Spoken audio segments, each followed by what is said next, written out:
ॿियो न आहे गरीब छा करे पाण संभाले अला पाव चिनी काढे माल ॾाढो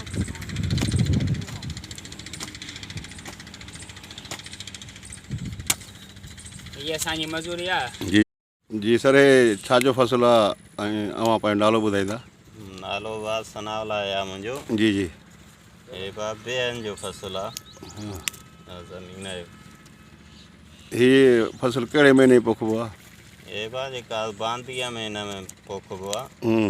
ॿुधाई हे वरी तक़रीबन में 5-6 महीननि में तयारु थी वेंदो आहे। वरी हे 12 ई महीना पियो हलंदो आहे। सियारो ध्यारो हे ख़राबु दराबु न थींदो आहे। हा, हिन मां वरी भले हे लॻो पियो हुजे हेठां वरी कणिक धणिक माण्हू काहे थो सघे। हा, भाॼी काहे थो सघे। हे सही पियो हूंदो। इहे जेको बिह आहे जी, हीअ फी एकड़ केतिरा मण कती लही थो ॾे? मण कती वॾी थो लही वञे। हा, अंदाज़न हिकिड़ो 50,000 तक़रीबन हा 100 बोरी माना एकड़ मां लही वेंदी आहे। तव्हां मज़ूरी था कयो? हा वाह, तव्हां छा मज़ूरी ॾींदा आहिनि, कहिड़े हिसाब ॾींदा आहिनि? असांखे ॿ ॾींदा आहिनि 170 पिया मण। हा, मण हिकिड़ो मज़ूर घणी कढी थो वञे तारीख़? तारीख़ कढी थो वञे 4 मण 5 मण 4-5। हींअर तव्हां जेको हिन छा सफ़ाई बि था कयो? हा हा, हे थुल्हा अलॻि था कयूं, जी। सना अलॻि था कयूं।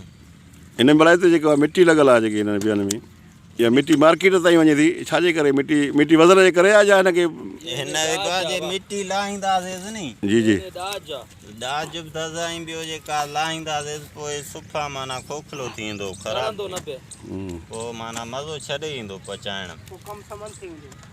हिन ते थोरी थकी हूंदी आहे मिटी हूंदी, माना हिनखे थोरो माना पाणी में अलॻि रखिणो पवंदो। हा हा, तॾहिं मिटी हूंदी आहे। हा, जेके बाज़ारि में रखी वेठा उहे बि हिनखे मिटी लॻल खे ई पाणी पिया हणंदा आहिनि। हा हा। हिन मार्केट सां किथे घणे में घणो किथे वञे? हिन महिल भाउ जाम थी आहे जेका कॾहिं कंडियारे हेॾे जेका मोरे गाॾियूं भरिजी थियूं वञनि।